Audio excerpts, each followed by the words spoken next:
We're live. It's Thursday night. Matt, you're here with me on InfoSec to Insanity. This is episode 26. I'm hoping you have a good topic for us to talk about tonight because I'm getting kind of tired of the boring shit. Yeah, absolutely. Welcome to InfoSec Insanity. Today we're going to dig into the biggest problems in the industry. The rise of the paper tiger. Paper tiger. Is that like, what do you call that? Origami? I mean, it could be origami, but I think this is inspired by your latest blog post. Oh, yeah, no origami butts in my blog post. Yeah, you know, it was a rant, and I did catch some shit for this one. That's what we want to do. We want to catch some shit. Catch some shit. Yeah, there were some people who took exception. One person... Fuck him. Yeah, I did get some of that too. I shared it with some friends. Oscar, you remember Oscar Minks? Yes, he was sir. on the podcast. I told him, you know, some people are going to take exception to this one. And he's like, yeah, fuck him. And then Mike Kennedy over at Ostra, he's like, love it. Same with, I mean, most of my peers, you know, I think loved it.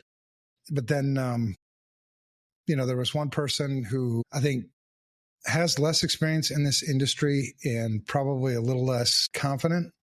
Sometimes we forget, for those of us who've been in this industry for a long time, we forget that you started somewhere. Yeah, I think so. I think sometimes, you know, you rant and then you realize that one of the readers of your rant is intimidated. That's the word that she used. She said she felt intimidated when she read the post. So, you know, for the listeners, the post we're talking about, if you go to evanfrancine.com, go to the blog, you'll find the one that talks about paper tigers. For all you people that are on the YouTube. Yeah. So, and I knew that when I wrote it, you know, sometimes I write just to get something off my chest. I'm pissed off about something, you know. Say it with your chest. Yeah, it's a good therapy thing, you know, just get it out there and be like, you know, if you're pissed off about it, you're pissed off about it. If you're not, you're not. The good thing is at least it starts a conversation. So paper tigers, if you don't know what a paper tiger is, a paper tiger, the paper, I guess in the simplest form would be like a certificate, a certification. You know who they are. They got all the letters a degree, and things after their names. Yep, those guys. Yeah. Well, I think there's also paper tigers, you know, people that, you know, do a really good job of marketing themselves as something. They're the ones that get up on stage, you know, they do the keynotes and they talk a sweet ass game. But at the end of the day, I wouldn't let them touch my shit. You know, you have to know enough about the person, right? So I think back to the intimidation thing, right? I haven't been in the industry as long. I haven't been around the block. So I don't know how legit some of these people are, where you have a different experience. So when they go up there and they're talking, it seems legit, but you have a different perception than what I do. Yeah. Yeah. I mean, and the challenging thing is, you know, the people that are up on the stage, and there are some people that are up on stage that actually do know how to do shit, but it's for the ones that are up there on the stage that don't know how to do shit. And then you've got people, you know, for every one of those, there's 100 or there's 1,000 information security people that are really highly skilled, that know how to do shit really well that you've never heard of before. And the frustrating thing is the new people that are coming into this industry are the people who don't know any different. They don't know any different. So you hear somebody up on stage that says blah, blah, blah, blah, blah, and you're like, all right, that's what you got to do. And then it's not the right thing to do. So it's a challenge, because I think what we need to do for people that are committed to doing this job, doing this work the right way, we do need to get out of our comfort zone a little bit more. And we do need to share the wisdom that we've, you know, acquired over the years. Which reminds me, Matt, I'm going to ask you a quiz question. Oh, shit. How do you through experience and pain? Yep. That's one way. And that's the thing. It's got to be experience with pain. It can't just be experience. It can't just be, well, I don't know how you'd have pain without experience, but that's one way. The other way, right. The other way you can gain wisdom is by somebody sharing it with you and you learning from it. And so, for us, for people that, and, some of this is going to sound like, I think, full Can I of give an pride. example for some non-technical people? But really quick, Okay, I think, because what you're going to hear tonight in this podcast is you're going to hear me rant a little bit, and it's going to sound like I have all the answers. It's going to sound like I know everything. The fact of the matter is I don't know everything, but the shit that I do know, I fucking know. And so, tonight, as you listen to me ranting about certain examples, certain things, it might sound intimidating. I think that's passion. And, if I don't know something, man, I ain't going to tell you shit that I know. But if I do know it, I mean, fuck, let's get this shit right. And I'll give you a little bit of backstory, and then we'll go into what you giving some examples. So this has always been a frustration for people, I think old timers in this industry. This is, when you see somebody who's got all the credentials and they're giving people advice on how to do information security things, and you're sitting there going, I can't believe this person's even saying this shit. And I can't believe that somebody's eating this up and somebody's going to go and apply this stuff at the organization that they work at and fuck shit up. But I guess what brought this top of mind was I was preparing for the CISSP mentor program. We have that coming up. Starts April 23rd. For people who don't know about that, it's free, completely free, always going to be free. There's two parts to that program. There's teaching you everything that you need to know to pass that CISSP. But the second part, which I think is even more important, is the mentoring piece. It's guys like me and gals sharing our experience on whether these things have worked, how they've worked, what we've had to change about them. So as I'm reading through this book, and this is one of the best books, about CISSP, and you're reading about, well, this is how you do this and how you do that. And you're like, oh my God, that is not the way you do it. Now you're going to need that to pass the exam. So, for the exam question, answer it this way. But in the real world, this is how it works. And that's one of the differences between a paper tiger. Like, you could go past the CISSP, you could go get your master's degree in cybersecurity. It doesn't mean you're not good. It just means that's all it is. You have a certification, you have a degree. It doesn't mean you can do the damn job. And we'll also talk about, in tonight's episode, we'll talk about, am I saying don't do a CISSP? Am I saying don't do a college degree? No, I'm not saying that. What I'm saying is you got to put that shit in its proper place. If you don't understand the perspective and you can't put it into context as a hiring manager or as somebody who works for somebody like this, go get some education yourself and figure out where this fits. All right. So there's a little bit of rant. We're going to get deeper. You're going to hear me probably swear more and all that other bullshit. So give us some examples, man. I mean, keep in mind, right? We're not just calling people out. We're calling for change. We're trying to help fix the broken industry, and that's where this. But don't you sometimes have to call people out to do that? Oh yeah. And I won't even say it's calling people out. I just break it down even simpler. You're keeping them accountable. Oh, accountability. There you go. That's going to be episode 20. That's going to be episode 27. So I'm down. So if you're not technical, what we're really trying to explain here is imagine you're hiring a firefighter. This guy's gone to school. He's read every book. He knows everything about safety. He's got all the exams he needs to have. But he's never put out a fire. He's never gone into a burning building. That's basically what this means. Yeah, I mean, other examples, I have a couple of examples that I wrote down. One is, it's a peeve of mine, CISOs. These are leaders. These are chief information security officers. These are people that, are put in a place to lead an information security program. And you'll see some of the things that they do. One is a CISO who can't say no. A CISO who just is an order taker, doesn't lead shit, takes orders from executive management, goes and does, it doesn't matter if it's wrong.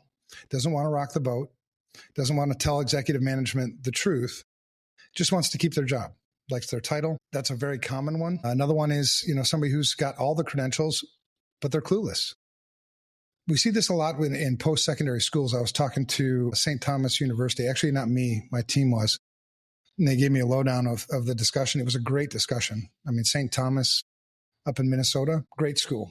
And what they're looking for is, they recognize, and this is really common in all post-secondary schools, really is they've got all the academics. They've got the knowledge. They've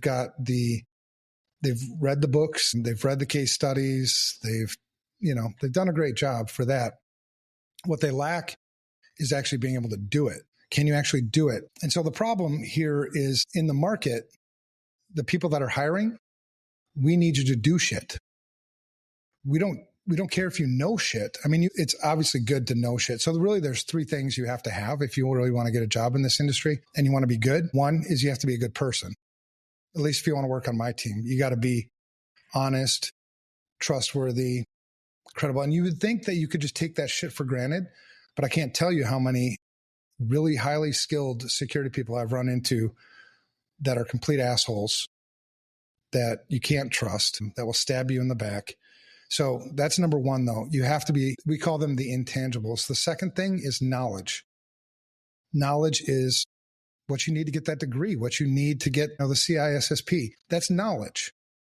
The third thing that you need is experience. Experience comes from doing it.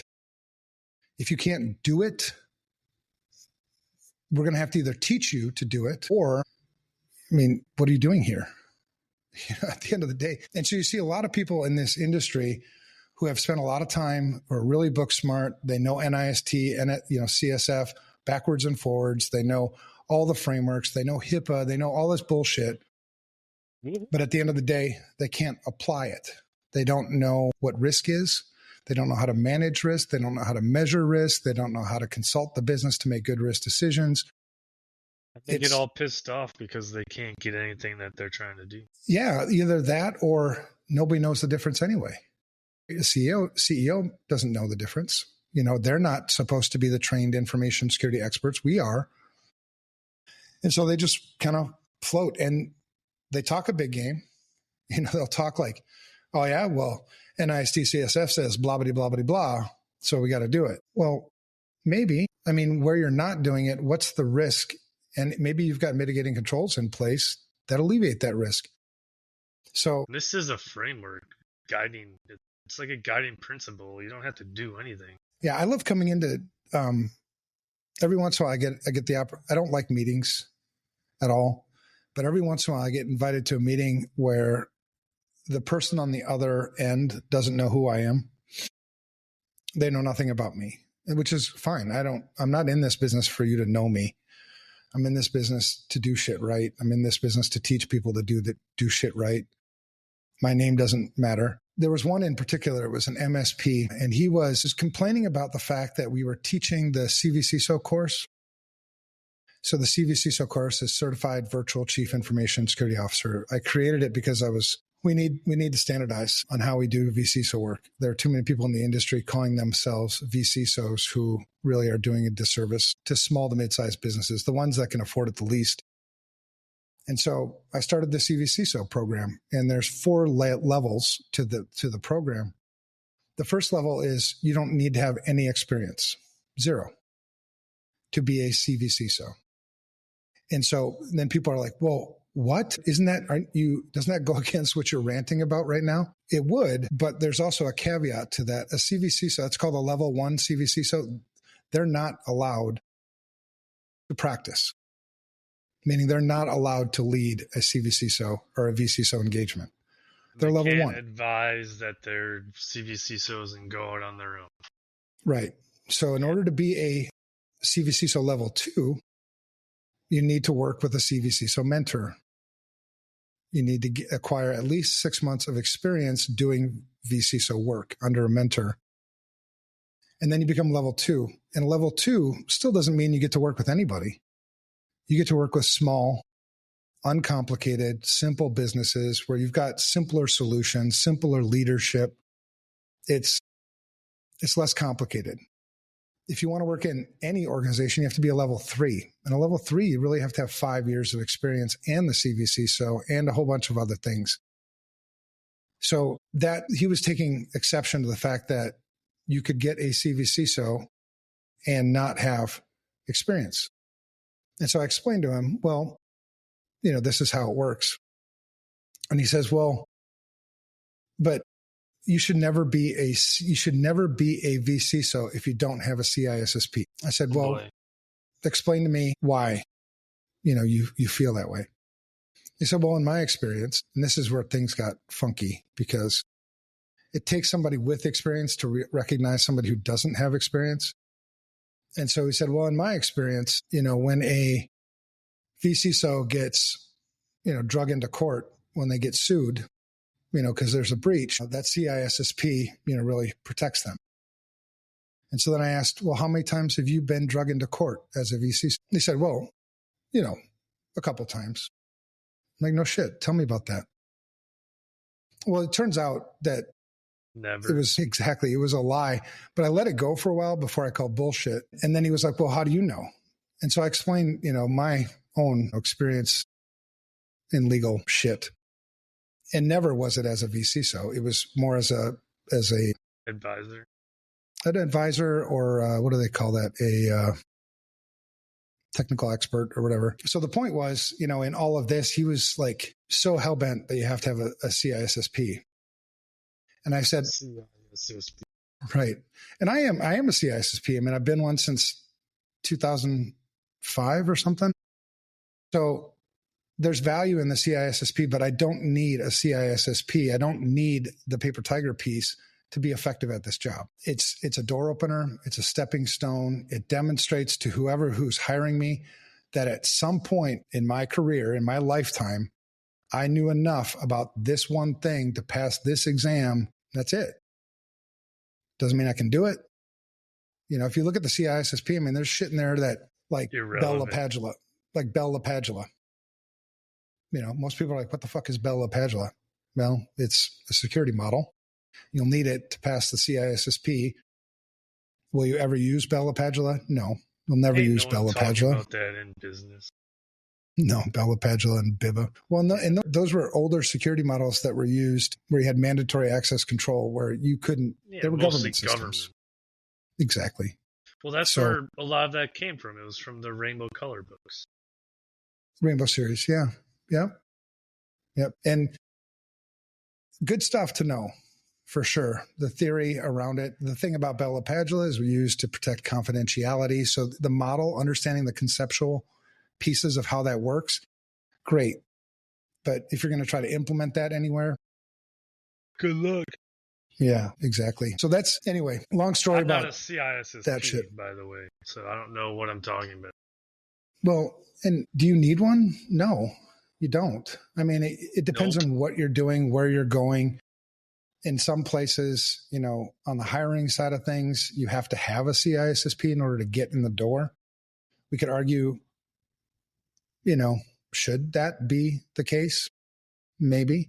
At the end of the day, when it comes down to every single person who works in an organization, do they provide value to the organization? And do I have to have a CISSP to provide value to an organization? No, I absolutely don't. My degree is geology. Damn. I don't have any cyber, and I've never attended an information security class in my life. Well, you attend your own classes. Well, now, but I mean, in the early days, it was experience. It was trial and error. It was breaking shit. Today people are sort of afraid to break shit. People want to be told, instead of discovering what to do, people are like to be told what to do. Even the leaders, you see the people's leadership styles, and they're following books. They're following things that they've learned, in college, which, it's a good place to start, but you have to adjust, right? You have to define your own leadership style. Same thing with security, man. There's no one size fits all. There's certain concepts and things that are universal across the spectrum. But anyway, the problems with paper tigers. Actually, wait. Paper Tigers, the blog post. Did you read it, Matt? I did read it. I did not read it. Just kidding. I read it. That's how I got my notes that I created were from your post directly. Yeah. So the problem, the core, if we want to get to just the core of the problem, there are people. But before we get to the problem, I would argue you have on your notes an example of when a paper tiger got over their head. Do you have an example? Do I have an example of when a paper tiger got over their head? Yep, got in over there. And actually, and it says you can name names, or should we? So I don't know. However froggy you're feeling. I don't feel like calling out names right now. I mean, if you get me going, I mean, you could try poking the bear if you Rile want. you up. But yeah, I think it's more common. I think it's more common to have the paper tigers than uncommon, to be honest. It's like one particular case. Let's think of one particular case. Yeah, okay. We talked CISSP. There was a case. It was a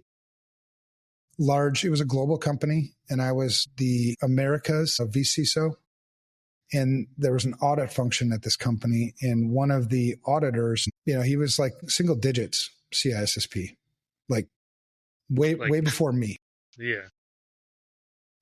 Older guy, but swore by the CISSP and had to make sure that everybody knew that he was that. And so he was asking, he was making suggestions on how we should, and I'm always open to suggestions. I mean, I think any good leader in VCSO or CISO should be open to suggestions because it offers a perspective, and it's respectful. So anyway, he was sharing his perspective on how we should manage information security in this organization. And so he said, we need to get a SOC 2. And I said, why do we need to get a SOC 2? So, and then he comes off like, you don't know what a SOC 2 is? I'm like, no, I know what a fucking SOC 2 is. You tell me why it's going to provide value to the organization in its current state, meaning the organization as it sits today.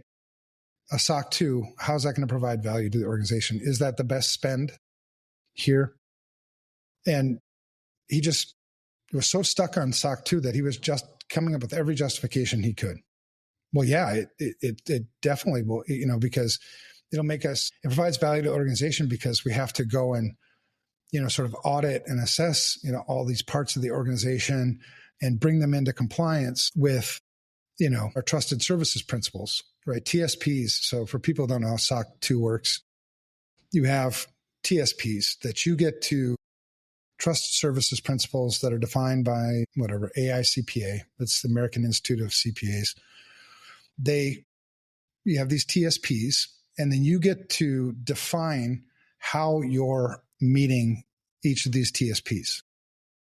You also get to define the scope for the SOC 2, whether you want it to be one application, you want it to be one department, you want it to be one line of business, whatever. So you define scope, and then and you just document how you're meeting all these TSPs, and then you have to provide some proof that you're meeting them. Then a CPA comes in, they audit you against all that stuff. And if they come to an unqualified opinion, that's what you're looking for. And then they'll issue you your SOC 2 report and sign it. So that's basically how it works. So nowhere in there is it what information security actually is. What is information security? Well, it's risk management. Okay. So if I were going to do this, if I were going to advise the company to do this, then we should measure risk in all of these TSPs, but then we would make risk decisions not to follow some of these TSPs because we're willing to accept the risk. So then we're not going to get an unqualified opinion. We're going to get a qualified opinion. So fuck this. We're going to end up having to do this SOC 2, and we're going to have to implement controls that don't make sense for the business just for the sake of implementing these controls. Yeah, it's not just a one-time thing. You're basically just adding more stuff to do. Right. And so as I was explaining this was in a meeting with other people present. And he's like, well, I've been in information security for 78,000 years, and I've got my CISSP. I was number 7 on the CISSP. Whoa. And I'm like, that's an obvious kind of paper tiger moment because that's not how you do it. There is value in a SOC 2 for sure in the proper context. An obvious one for a SOC 2 is you have a large customer who requires it. And if I were in that negotiation, if there was a large customer that requires us to have a SOC 2, ask them why. Well, yeah, ask them why. And if, get to the bottom of that, if they're open to it. A lot of times it's larger organizations that are asking for those SOC 2s, but I'd probably negotiate as part of the contract then. Why don't you pay for it? Because I'm not getting any value anywhere else for the organization in this SOC 2. Right. It's just for one contract. We might have multiples and we don't need it for those. Yeah. So at the end of the day, you have to understand why a business is in business. A business is in business to make money, right? And so as an information security leader, consulting the business on how to make good risk decisions, you have to keep in mind, how is this going to make us more money or keep us more money? And a SOC 2, just for the sake of a SOC 2, isn't going to do shit for you. It's going to waste money, and it's going to give you a false sense of security, which is the worst kind of security. At least having no security and not fooling yourself about it, at least you know you don't have any security, so you're not thinking you're covered. You know what I mean? So that's one that pops in my head. But they're all the time, man. You know, and I think the fact that you passed the CISSP, or you passed your OSCP, or you're past your CEH, or you're past your CISM or your CISA. I mean, the fact that you took the time. Come on, man. Why aren't you talking about CompTIA, Security Plus? That's where it's at. There you go. CompTIA, all that stuff. You pass like you're that. Hating on me. No, man. You pass it and you should feel good about it. You should feel like you accomplished something, because you did accomplish something. But you have to put that into context. Just because you accomplished that doesn't make you an expert. Now that you have the knowledge, now back it up. Go out and get some experience to back up that knowledge. And now you got some shit. Go walk into an organization and try telling everybody there how to do stuff because you just learned how to do it. Good luck. I did that. It didn't work out very well for me. Well, and even change your approach. Right. And even with your CISSP, you need to have 5 years of experience to get your CISSP, to get that certification. But in some cases, when you look at all the things that are covered in a CISSP, it's super broad, right? You've got everything from information security, information security management, to encryption, to access control, to networking. I mean, it's all of this, right? Mile wide. And you may have experience in a couple of those domains, but don't fool yourself into thinking that, okay, I've done it over here in these things, that you're qualified then just because you have a CISSP to now do it in these other places, right? You have to be honest with yourself. Where you lack experience, you lack experience. Go get some experience, or just be honest about it. I've taken on so many damn projects over the years where I had zero experience, and I've told the customer straight out. There was one time I was hired to do an FDA validation. So FDA validation, there's two types of validations, really. It's 21 CFR Part 11, if you're ever interested in that bullshit. Drug makers, pharmacies, medical device manufacturers, they all have to follow FDA regulations. And FDA regulations, you've got qualified systems, right? There's systems that have been certified as being like it's like a specific state.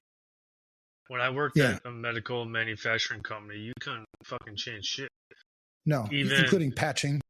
Yeah, patching, restarting a service, fucking dude, you couldn't do shit. Right.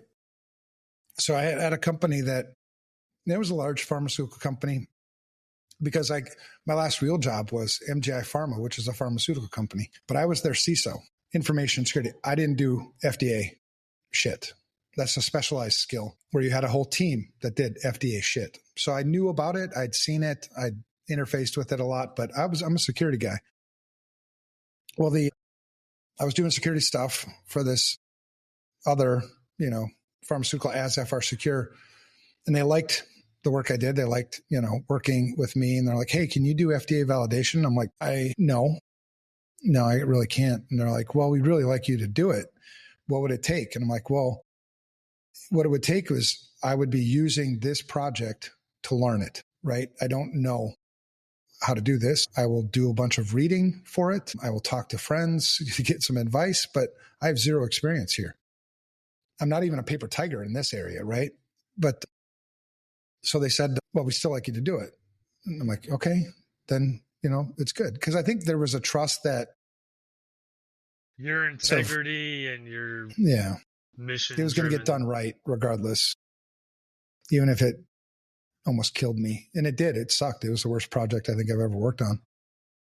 But we got it done, and it passed and everything was cool. But I guess the moral of the story there is it's okay to not have experience in something, but be honest with your employer, be honest with your team, be honest with your friends, be honest with your peers, be honest with yourself that I can read, I can get the knowledge, never done it.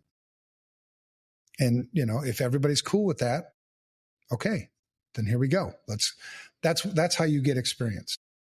That's how you build trust too. You do, yeah. Being honest. You just, because how many people in our industry do we run across that are okay with sharing the fact that they don't know how to do something? Not many. It's crazy. And there's lots of shit I don't know how to do, man. But the thing, like I said, the things I do know how to do, I really know how to fucking do because I've devoted myself to doing those things right. I don't want to take $1 from any customer if it wasn't $1 well spent.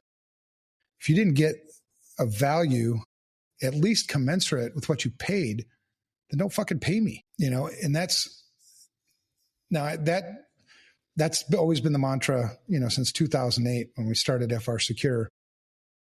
And back in the early days, man, we had on the vCISO side, before we really defined well what the hell a vCISO is, 2008 to 2000, maybe 12, I had myself personally like 8 vCISO clients. And they were all paying anywhere between $3,000 to $5,000 a month for me to be their vCISO. And I couldn't shake this problem. Like, I'm not providing $3,000 to $5,000 a month of value to you. And it was really bugging me. And I kept talking to, my peers, and they're like, well, just, don't worry about it, man. It's business. Take the money. And so finally I had enough, and I called up every one of my customers, my vCISO clients. I said, why are you paying me? And they were like, what? What do you mean? Because you're a vCISO. I said, I know I'm your vCISO, but what are you getting out of me? I haven't done anything for you in the last 2 months. And they said, well, it's just good to have you on our side when we need you. I'm like, that doesn't cost you anything. Pick up the fucking phone. I can't take 3 to 5. I can't take this anymore, because it's a hypocrite. I'm saying I'm in this industry to fix the broken industry. Well, I'm contributing to the brokenness when I do shit like that. And that's one of the reasons why I think I get so passionate about people who don't do things right, is because you're causing more damage, causing more harm than you are good. So it's always been a big problem for me because we get paid for this shit.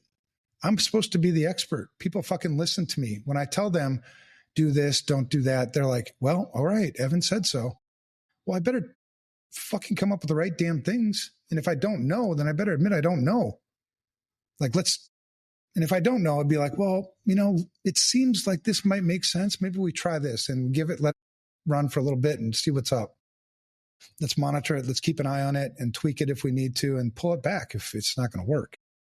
Like telling someone to jump in the ocean without like a life preserver or a boat or, And I get it too. Crazy. Like I don't, the paper tigers who are paper tigers, and if you're honest with yourself and you look at yourself in the mirror and if you've got that kind of integrity, if you're a paper tiger. And I think, sometimes it manifests itself as imposter syndrome. It's not all imposter syndrome people are paper tigers.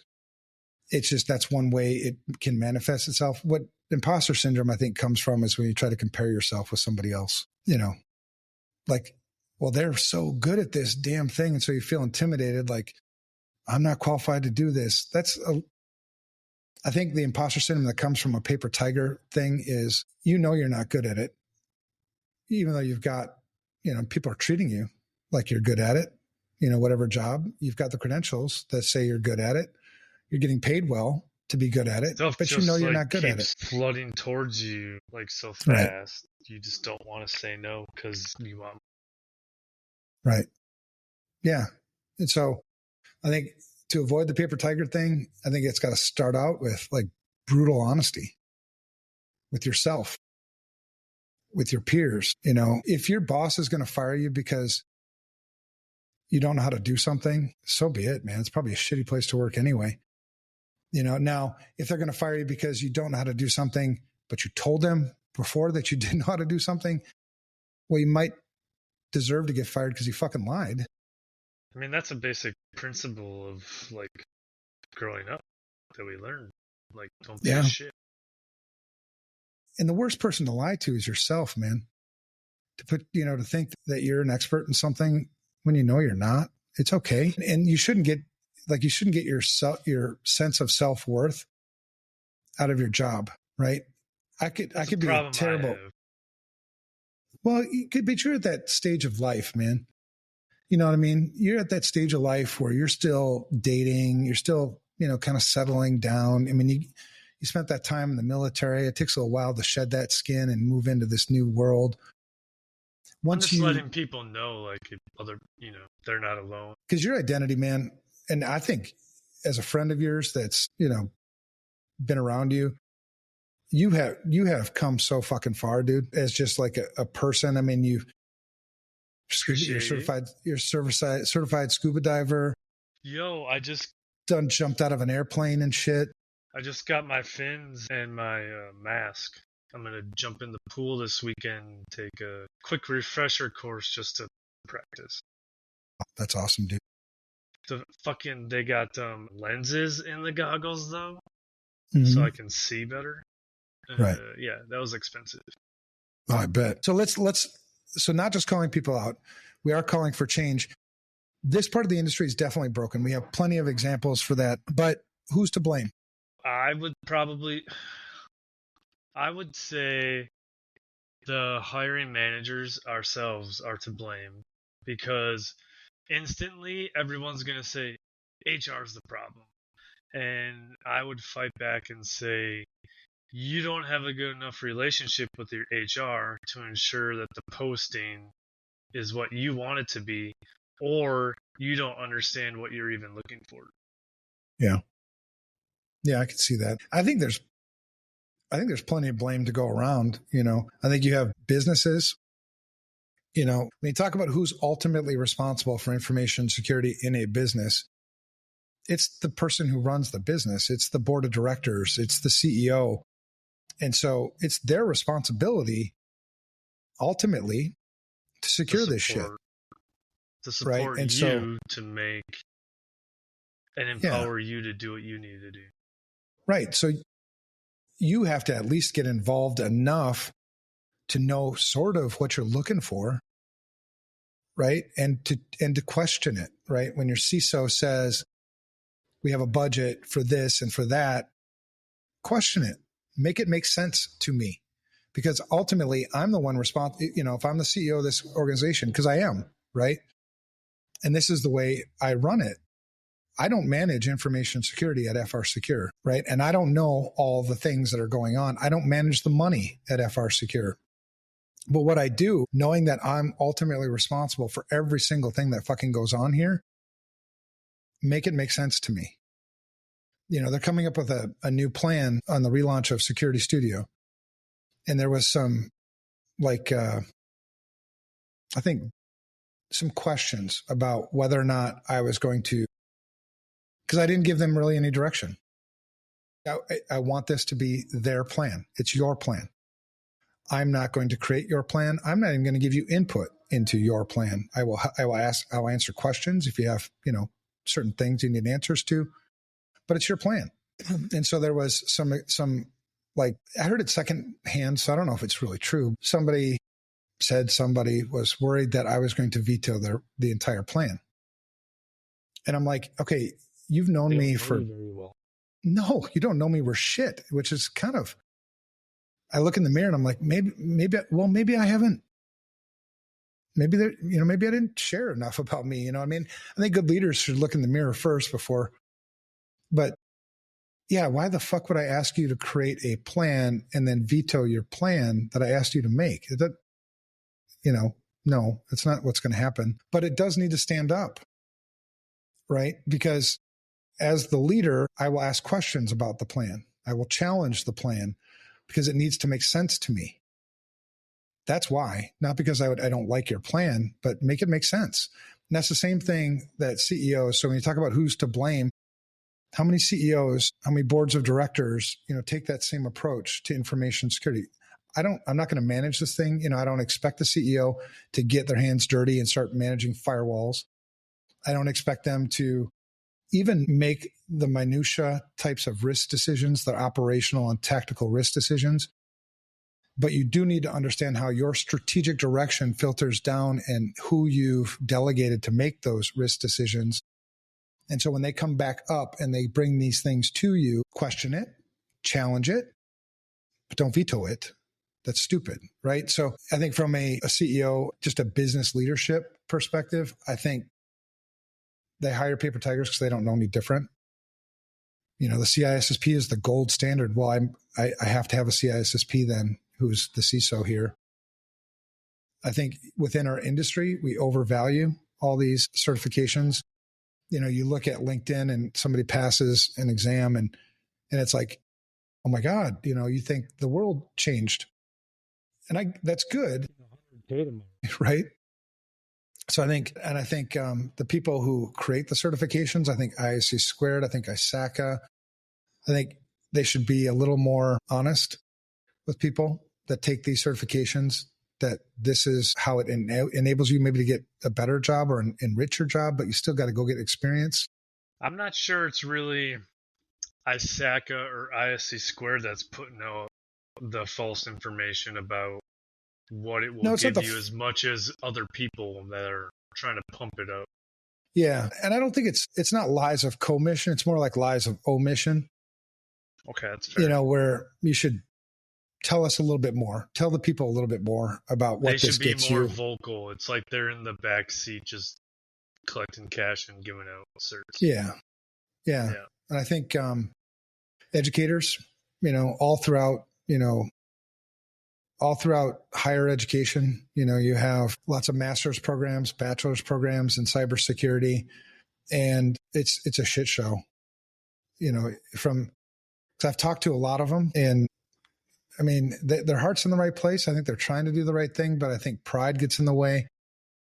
You've got academics teaching security to students as opposed to practitioners teaching security to students. You're creating a product that's knowledgeable but can't do shit. So I think, there's a problem there. I think people in our industry, they focus on the flashy stuff. They had an opportunity to get involved in interdisciplinary stuff, but then they just started focusing on pen testing, and it's like, fuck, you're so far off now. Yeah, totally. We need critical thinkers, and if they want to get into security, help them figure out what path to take in information security. We need more non-technical people than we need technical people, to be honest, right now. People skills. Yeah, people skills, management strategies, risk management, how risk works. Building. Yeah, for sure. If you don't have a relationship with your legal team, your communication team, your IT team, you're just going to be pissed off at yourself every day. Yeah. Or you just resort all right, this is the way it is. And I'll just keep collecting paychecks because it's a safe job. Yeah, that's bullshit. It is bullshit, especially if you want to affect change. I don't know how people can. It reminds me of my kids. My dad had a thing, growing up because I was an only child. My dad, and maybe this is why it's such a big thing for me, but my dad would say, if I have to tell you to do something, it's too late. You should already know.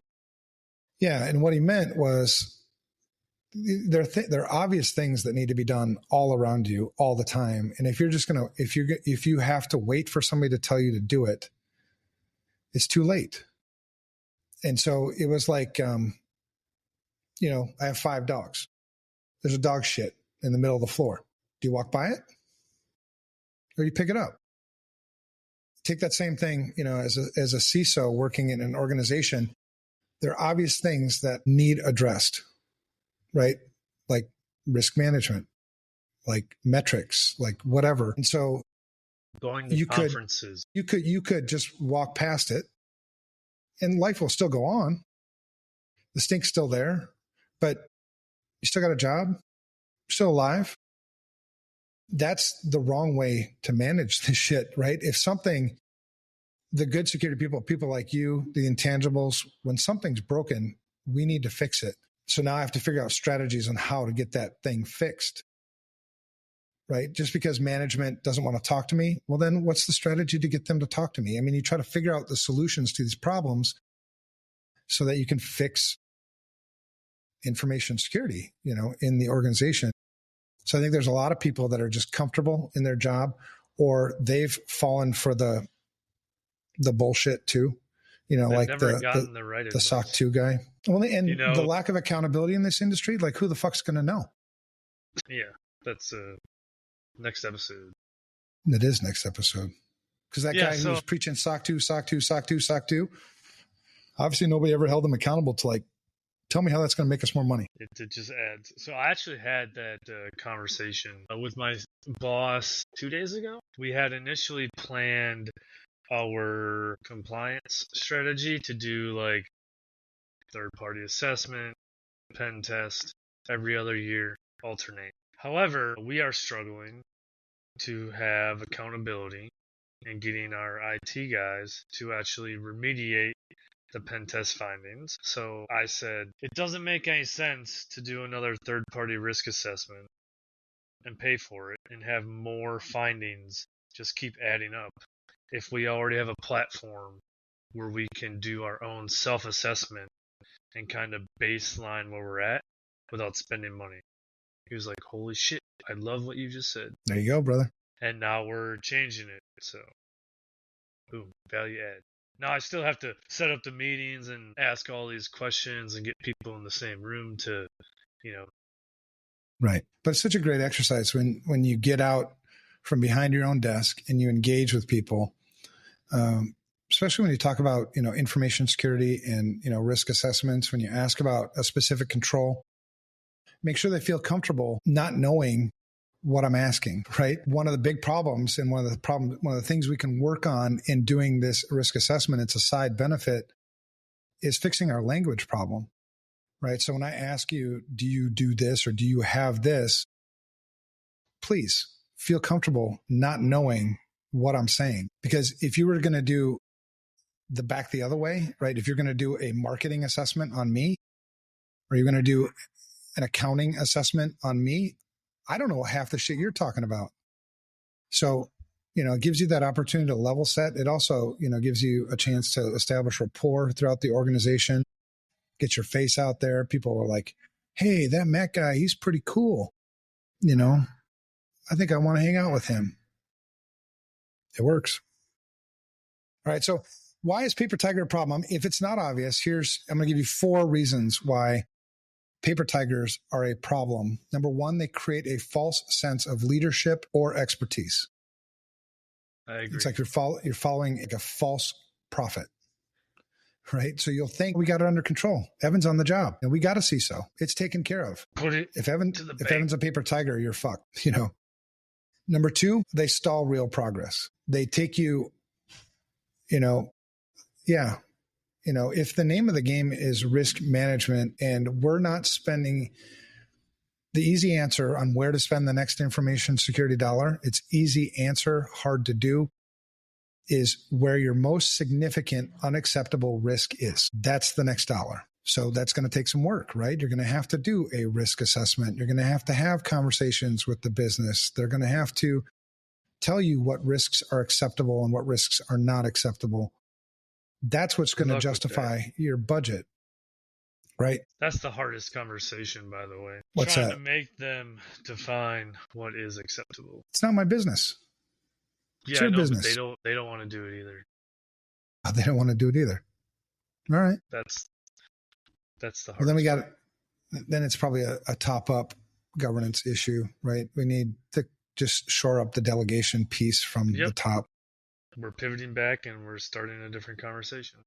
Yeah. See, that's the way you do it, brother. Good work. Other places they stall real progress is, I mentioned the SOC 2 guy following a framework just for the sake of it being a framework, or doing compliance just for the sake of compliance. Those all stall progress. They steal value from the organization. I like what you put here. Matt rant opportunity. Just because you pass an audit doesn't mean you're secure, Karen. It's not, man. It's not what it's about. Yeah. Unless the audit is, yeah, go ahead. That person's gonna spend more money too, trying to do shit that isn't needed. Right. Because when you talk about progress, like in a business, what is progress? It's more money. It's more market share. That's progress. It's not more secure. That's not progress. Lock my shit down. So if I make recommendations or I have a budget or I implement controls that restrict our ability to make more money, I'm stalling progress. And so people will say, but you have to restrict the business. Well, maybe you do. Depends in some places. We have to put some processes in place, but get creative. Think outside the box. That's where experience comes in. If I just follow the book, well, multi-factor, we have to put it in. I don't give a shit. It's just got to go in. So fuck you.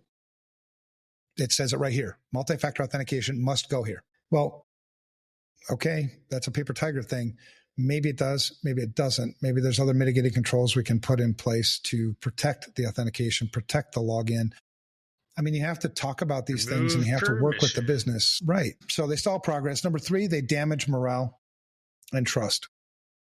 You don't really think about that one, but I see it. Yeah. Well, I mean, on the morale thing, when you come off as being the guy who has all the answers, because you have your paper tiger, and then people ask you questions about, well, how would you do it or whatever, and you just stick with the damn paper tiger thing, whether they're going to say it or not, they know that you don't know what you think they know, and that does erode trust. I mean, when they find out that I've never done this before, that I'm brand new at this, I'd still like the opportunity because I think it would be good experience. And, I'll make a case to still do this. This is where it's at. That builds trust. What doesn't build trust is, oh yeah, we got it. We can take care of it. We got it. Yep. And then go back and be like, oh fuck, how are we going to do this? Shit. Okay. Well, let's read a book. Okay. The book says to do this. Yeah, you're screwed. I got one. Yeah, go ahead.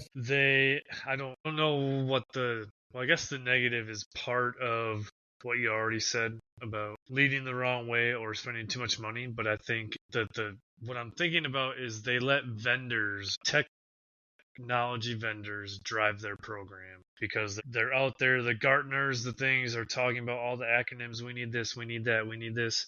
And they're buying all this shit. I went to an interview one time and they gave me a paper that said, do you know how to use these 125 security tools? What the fuck? No. That is the absolute wrong place to go for risk decisions, is the vendor. Yes. Unless the vendor... a consultant company is your friend, but a vendor. And I think be careful about your consulting company too, right? Put them to the test. Your consulting company, are they paper tigers or do they actually know what the hell they're doing? Do they have any, track record of doing this work before? Don't take them just because they're a consultant doesn't mean they're good. And I also think with consultants, one of the things that we've always done at FR Secure and will continue is, being product agnostic. We do that because it's trust. If I tell you your firewall sucks and then come back and sell you a firewall, it may be all justified by proper risk decisions and everything like that, but why even muddy the waters? We don't want to sell you products. And if you're going to go buy a product that doesn't make sense, we'll tell you. Your vendor, your other vendors who represent products won't tell you, right? They'll sell you the firewall, even though you don't really need any more firewalls. Most of them won't tell you that because that's, they get paid. They got bills to pay like you and me. All right. Number 4, they perpetuate broken systems. We just continue to implement shit that doesn't work. The book says that it works. Theoretically, it's supposed to work. I don't know why it's not working because I don't have any fucking experience. I put it in and the lights are going. That's good.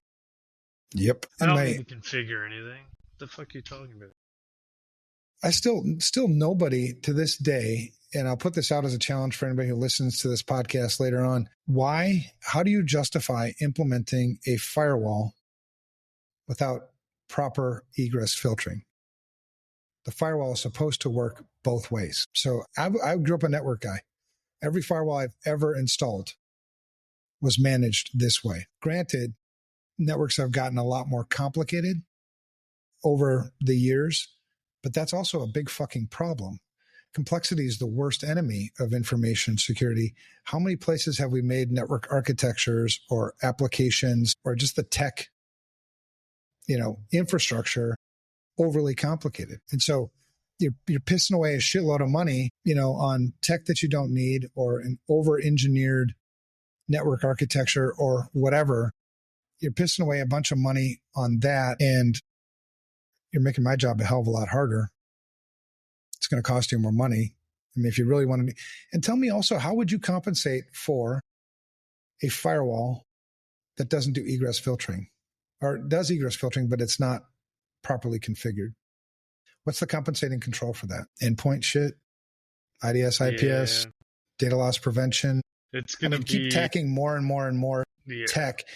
And then you keep tacking that tech in. Like, you already cut the corners on the firewall implementation. You don't think you're cutting the corners on the DLP? You don't think you're cutting the corners on endpoint protection and all this other shit? The answer is going to be, well, there is no perimeter. The firewall isn't a perimeter anymore. But it still would be a perimeter around your data center and your ISP entry points. You would still have a firewall. Right? Your crown jewels aren't distributed everywhere. They're not mobile. They're in data centers somewhere, whether it be in Azure or AWS or in your own data center. So yeah, those firewalls, absolutely, you should have egress filtering properly set up. But and that would be, right, if you're going to do risk management, those are your most significant risks. And then as you sort of move out, if you've got satellite offices, all those firewalls should be implemented properly. Technology level risk. I don't know if that would be your most significant risk at the business level. No, but and going back and addressing the ones that are already not done properly versus let's make sure that every single one that we put in from now on is done properly or is managed properly. And it may not be your most significant unacceptable risk today, but eventually as you start, clearing your risk register of those more significant risks, it'll pop up again and again. Yeah. And you may just continue to push it off. Accept that risk. But you need to understand what it is you're actually accepting too. And that's where it comes back to the paper tiger versus somebody who can actually explain why this may not be a risk we want. Yeah. Yeah, for sure. So it's really just a reverse proxy. Right. For sure. And so paper tigers, they don't, from different perspectives, they hurt the paper tiger themselves because they fooled themselves into thinking that they're good at something that they're maybe not good at. Or I'm a paper tiger right now, but I'm committed to getting that experience. I'm committed to, filling these gaps. That's legit. But still be honest. Still be honest with yourself, with the people around you, that just because you have a CISSP does not make you an expert. You have to be able to do the work, right? So it affects your career. I would give someone a high five if I saw them at a conference and they said, "Hi, I'm a paper tiger." I'd give them a high five. Yeah. I don't know. I mean, way to own it. Yeah. Yeah, for sure. And I don't know. I'm trying to think. I'd mentor you. I'll mentor. I'm trying to think if I've been a paper tiger or not. I guess it comes back to maybe your purpose for being in this industry. Do you want to be in this industry just to have a job, or do you want to be in this industry to make a positive difference? I think in the lives of other people. Even if you're not doing cyber and you're doing IT, it's not just a job. It's a career. You have to have passion because guess what? No one gives a shit about IT or cyber unless shit's broken. So it's always negative. So you have to have the wherewithal. Is that a good word to put in there? Or gusto or something like that? Some cool word insert. And I think as you get more and more experience in this industry, you can start to find strategies where information security can actually make you more money. It's not all about loss mitigation, especially when you walk into an organization that's been doing it wrong for so long. I mean, there's instant like cost recapture on all kinds of shit. And then figuring out when you work with the business, how to integrate security into the strategies, you know, keeping in mind that if complexity is the worst enemy of security, as I continue to earn more trust and credibility with this company, I'll have more opportunity to recommend simplifying things, simplifying processes, simplifying technology, simplifying governance, you know, because that's where you get the wins. And that's all part of risk management, right? I mean, just logically, a 30-step process or a 3-step process, which do you think is harder to secure? 30 is job security. 30 is probably job security, but it's not the right way to do it. So, and how it hurts everyone? It hurts the company. It hurts the company in numerous ways. Yeah, for sure. It hurts peers. When you give advice to other security people and they think you have experience in these things and you don't have experience in these things, but you got the paper, you got to be honest, man. I mean, or just keep your damn mouth shut and go get the damn experience and then start preaching and start telling people how to do shit.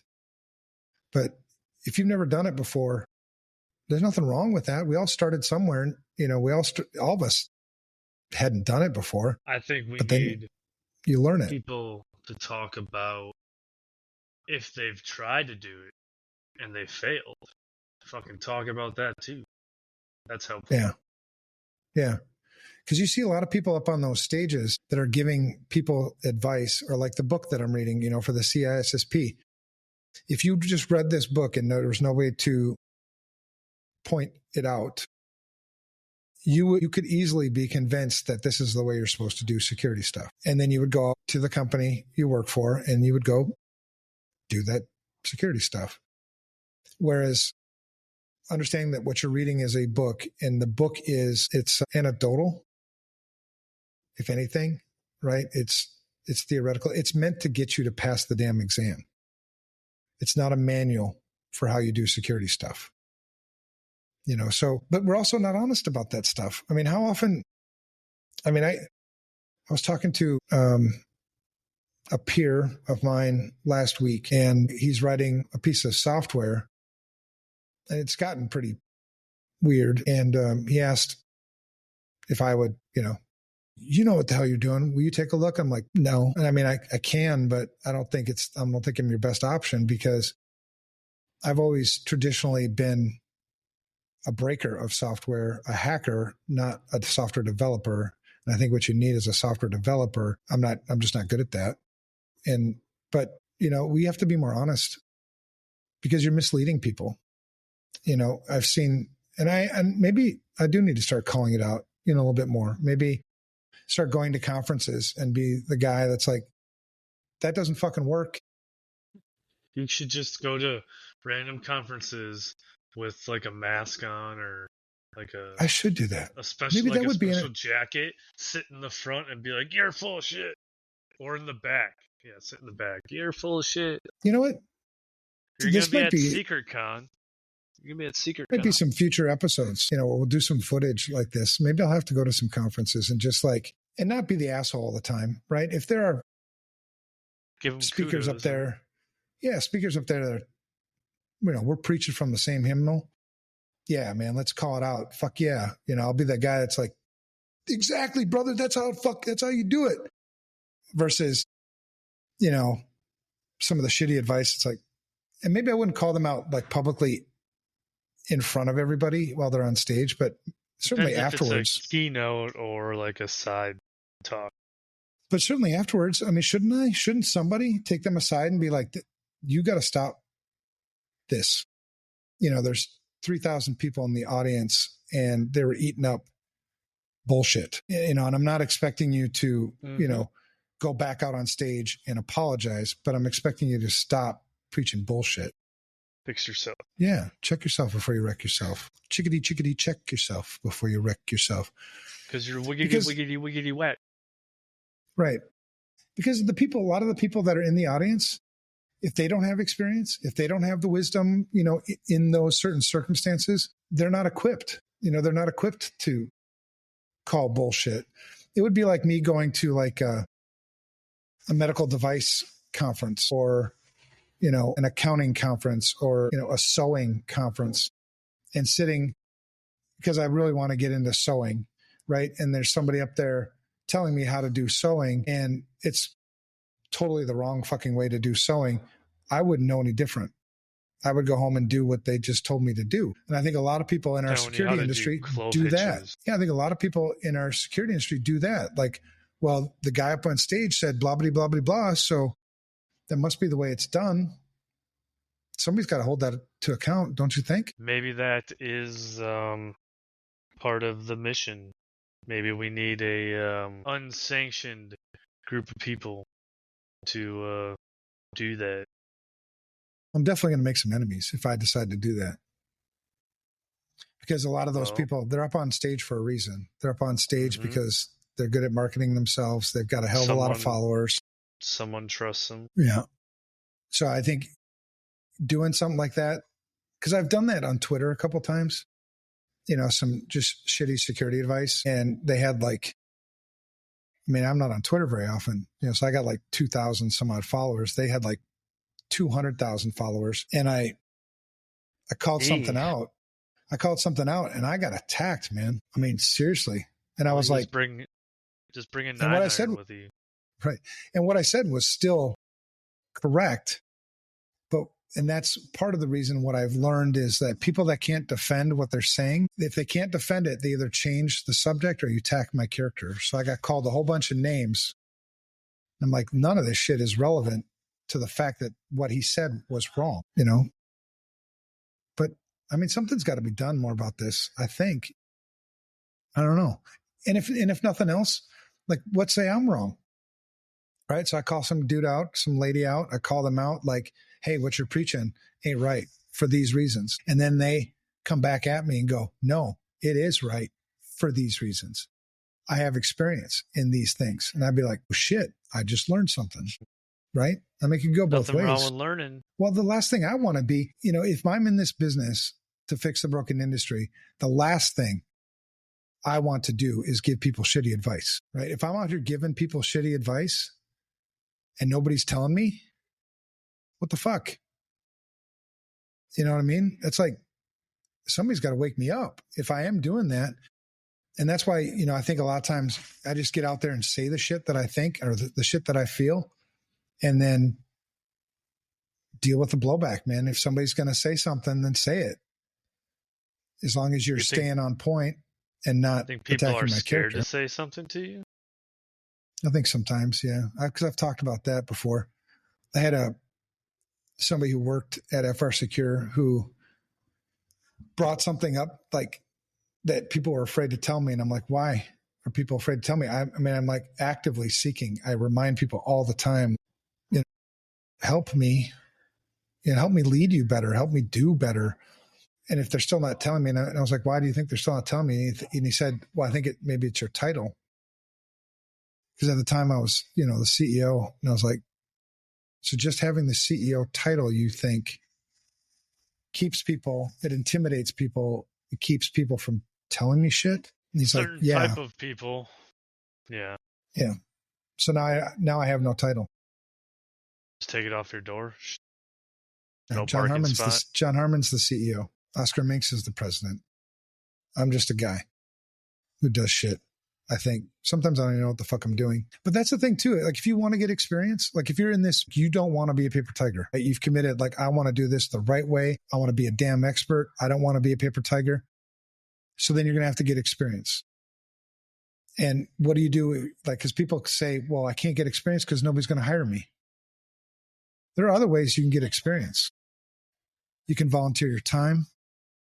There's lots of places, schools, small business, nonprofits that can't afford an information security expert that might be more than open to, you know, so ask around. If you want to get into like pen testing, I've always told, you know, new people getting into pen testing, hack yourself, hack your iPad, hack your MacBook, hack your satellite dish, hack everything on your fucking network.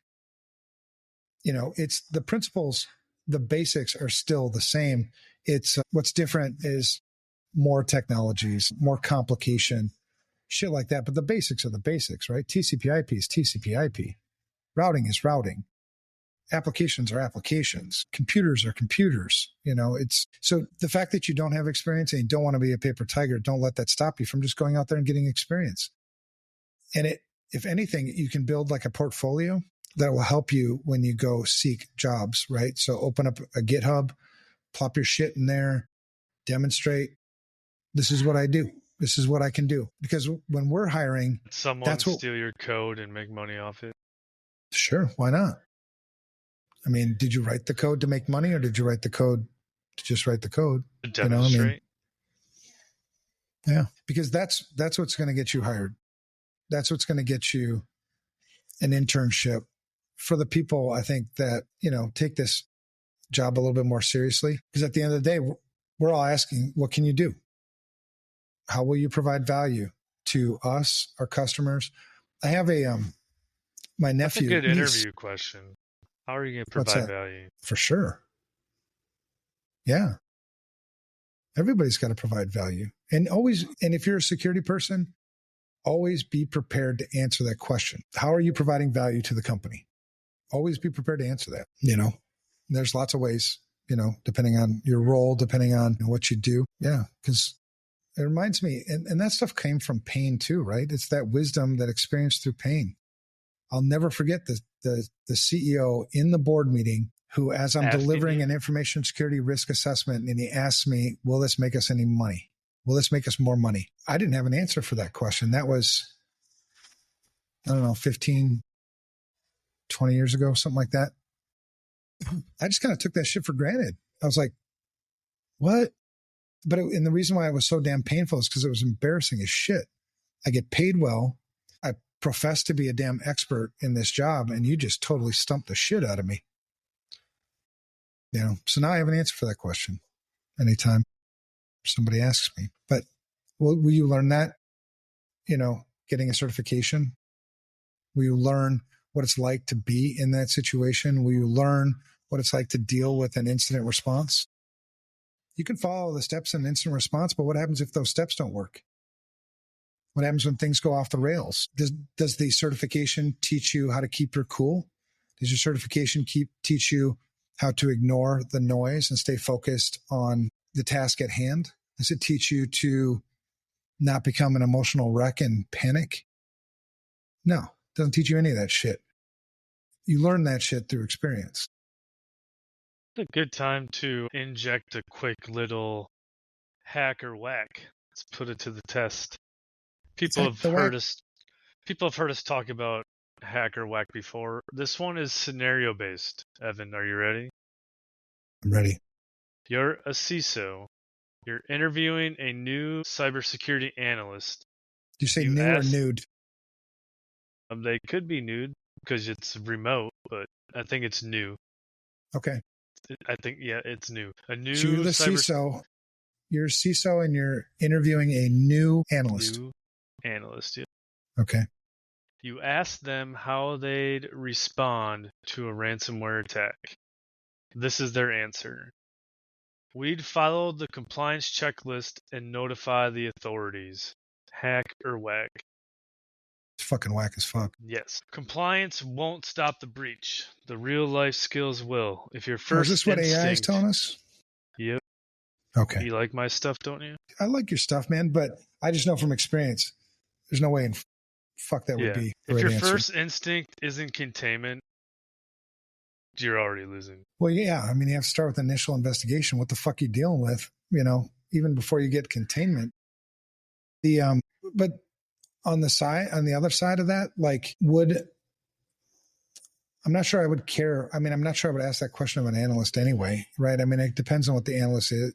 And in most, when sometimes an organization you're just asking them a question to see how they can think on their feet, not really. True. Yeah. Because if I asked an analyst that question and they answered that way, that wouldn't disqualify them for the job. It just means they're whack and they have a chance to learn. Yeah. It would be an opportunity to share. Yeah. Yeah. I always said the first thing to do in any incident response, update your fucking resume. That you responded to one? No, just update your resume because you're probably going to take the fall for this. Unless you win. You can win I suppose. sometimes. Yeah. You don't always lose.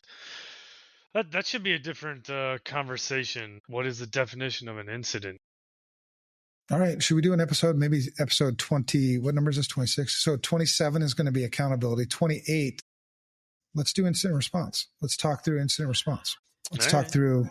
Yeah. Because I have lots of stories to share on incident responses. Way more experience than I do. But you also have some experience. And I think I have some. And that's one of the things I really appreciate about this, about you and I getting together on Thursdays to talk about this stuff is not, I don't value your experience. I value your perspective. That's what I value. And it's the same with, everybody on my security, my friends, my security teams. Would it be I don't bad expect if you to be a damn I expert. value your beard? Is that wrong? It's not wrong. That's beautiful. It makes me feel like there's still a chance for me. Yeah. So, all right. So the moral of the story, be on the lookout for paper tigers. If you find a paper tiger, just learn how to recognize paper tigers. One sure way to, if you feel comfortable doing it, to, unpaper tiger a paper tiger is to challenge them. Walk up to them and start them on fire. No, don't do that. But you could verbally light a fire under them. Yeah. Ask them questions, in the proper, context, the proper scenario. If they are giving advice on something, ask them, have you done this before? Yes, yeah, of course I have. I have my CISSP. That's not what I fucking asked. I asked, have you done this before? And if so, tell me how this advice that you're giving right now, tell me how that worked out. What results did it create in that, right? Because that's what ultimately what we're driving for, right? Is some kind of result at the end of this. So if you've done this before and you're making this recommendation, explain to me how that worked out for you, and or it worked out great. Well, I need details. I mean, great. What does that mean? I don't even know what that means. But I think that's how you get to the bottom of it. Well, but you can't, it's a paper tiger kind of posture if you're posturing about something that you've never actually done. Right? The posturing is like, well, I did this. Well, I did that. Well, I did this. I wrote this. If you really did do this, okay, I'm going to give you a benefit of the doubt. You really did do this. Help me. I want to learn from your experience. Tell me your experience. I mean, if you don't feel comfortable just calling straight out bullshit, humble yourself in this situation and ask, awesome, I would like to learn from you on this. Can you explain to me how it worked out? Asking more questions is really the core theme in everything. Oh God, yes. And learning how to ask questions in certain scenarios, read the room, right? There are some times when a situation does call for you to be an asshole. And there are times, and confrontational, but there are times when, questioning a paper tiger or somebody I suspect to be a paper tiger, I want to learn from you. Because the reason why they're paper tigering and they're giving that advice is probably an ego move anyway. So what better way to serve your ego than to submit myself to it? So awesome, man. Tell me how that worked out. I want to learn about it, man. Yeah. Fuck yeah, let's go. And then they'll just continue to dig and then ask questions more about the digging. That's why police interrogations, that's how those work so well. Well, yeah, they get you talking. And keep asking questions. Just keep asking questions. Keep asking questions. If you want to take a social engineer out of their pretext, keep asking questions. Because when we do social engineering, we build a pretext, which is essentially, it's like creating a script for acting. Right? I'm going to act like I'm a appliance repairman. Guard. Yeah. So as an appliance repairman, these are the typical questions I might get. These are the answers I need to provide. You study that, you get ready. Okay. And then the best way to take them out of that is keep asking questions, because you can't, as an appliance repairman, the script only goes so far. Eventually you get a question that you didn't prepare for, and now you're Get out of here. and the same thing with posturing, the same thing with paper tigers. I guess it's okay to be a paper tiger as long as you admit that you're a paper tiger and you're approaching the job like that. You're trying to learn, and maybe someone needs to kick you a little bit, but that's all right. So, Evan, if you woke up tomorrow and you changed one thing overnight. What if I don't wake up tomorrow? Well, we're not thinking about that. We're thinking about when you wake up tomorrow and you changed one thing in the middle of the night. What did you change? About in what context? Like my whole life? Fixing this problem. Oh, fixing this problem. Mm-hmm. I think we would standardize the performance measurement of roles in information security based on intangibles, knowledge, and experience. So we would equally weigh those things so that we put the paper tiger piece, we put that in proper perspective. So if there was one thing that I would wake up and have changed, it would be a methodology to assess that. Like you do an objective one. Like a personality assessment, and then you balance that with where they've been with their certs and have some sort of standard formula that you can use so it's consistent. Exactly. And so it's applied equally across the board, right? So it has nothing to do with the way I look, the color of my skin, gender. The role calls for these things. This is how well this person fits that role based on, intangibles. That's probably going to be the hardest one, I think, to truly methodologize. Standardize is what you used before. Yeah, that's the word I was looking for. Thank you. But intangibles, knowledge, and experience. Come up with a metric, a numerical representation, and that's take into account how much that person costs. And you've taken a lot of the subjectivity out of the hiring equation. And I know what I'm getting. This person has experience. I need to know, can they do shit? Yeah. So that's what would be do. helpful. I would wake up and that's what would happen while I slept overnight. I like it. How about you? Do you have something different, or does that one work for you? I mean, it works for me, but if I would pick something else, it'd probably be just get rid of social media. You'd have some people freaking out, but that will help with not just this, but imposter syndrome, and it'd help with a whole bunch of other stuff. You'd have to have a lot of therapists on standby to deal with those people as they would withdraw from that.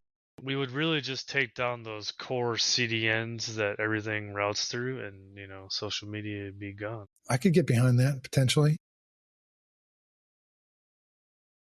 I mean, there's value there, so I mean, it's not as easy to just say get rid of it. But I think if we look at where we were 2008 to now, yeah, you do a good job too. I think of stopping the spread of bullshit, disinformation, malinformation kind of shit. Mm-hmm. I think you'd stop a lot of the bullying potentially that goes on. Cyber stalking. I mean, human beings, it's in our DNA. We are social creatures, not fake social, face-to-face social. Community. Yeah, we value touch. We value nonverbal communications. We value emotions, handshakes, hugs. You don't get any of that in social media, especially like, Twitter and shit like that. It's all like it's a false but toxicity. Persona. Yeah, big time. All right, I get behind yours, you get behind mine. Let's get to work. I gotta write I gotta spec this sumbitch out, I guess, if we're gonna make it a standard. And it's gotta get approved, implemented by somebody before I get up, which would be like 6:30 in the morning. So it's gonna be an all-nighter tonight. Look, yeah, the industry's broken. And it's broken because we're rewarding the wrong people. We're rewarding people that look good and not the ones with real world experience, or people that want to be held accountable. as we're going to talk about that next week, lacking accountability. But people also need to want to do it, not be scared. And then you also need people that are able to accept it. So it's a two-way thing there. So big shout out good to leaders, everybody. Good leaders want to be accountable, man. You know, I mean, and don't use the leaders you see on the television and shit like that, like politicians. Like, holy shit, No. are they a bad example of good leadership? It's and accountability. You know, I want to be accountable. I want people to tell me when I'm fucking up, and I want people to do something about it, because you got to feel the weight of the people you're leading. These people count on me, right? They got to put food on their tables. They got to take care of their families, the customers, you know, they got to do the same goddamn thing. So fuck, you got to feel that shit. Anyway, so yeah, accountability, big time, man. I'm super excited for us to talk about that next week. Look out, if you haven't gone, you know, go to evanfrancine.com. I'll post the blog post. Today's Thursday, probably Monday, Tuesday next week. I'll put it up there. Yeah. Big shout out to everyone that's doing the real work. Does this look funny? You're probably making fun of me. No. No, I'm not making fun of you. I'm just doing it. Yeah, I know. You know, the real people are the ones that aren't on LinkedIn. They're the ones that aren't going to conferences. You see people at all the conferences, like they're probably not working. Or they're in sales and they claim that they're working. I mean, I've never been in sales, so I don't know how that is, but I don't know. So shout out to everybody, especially the guys on the IR teams, right? Doing the work day in, day out. Keep up the fight. Yep, I feel If your you pain. guys know any paper tigers, drop it in the chat. Let's get some thoughts going. Like, subscribe, podcast, YouTube. Yeah, and we'll put together some contact. We'll put together an email address where people can send things, you know, suggestions, comments that they don't feel comfortable sharing publicly. We'll do that in the next episode too, so you'll have a way to get a hold of us and express your pleasure or displeasure with what we say. We want to help. All right, good episode, man. Thank you. Appreciate you. Next Appreciate week. everybody.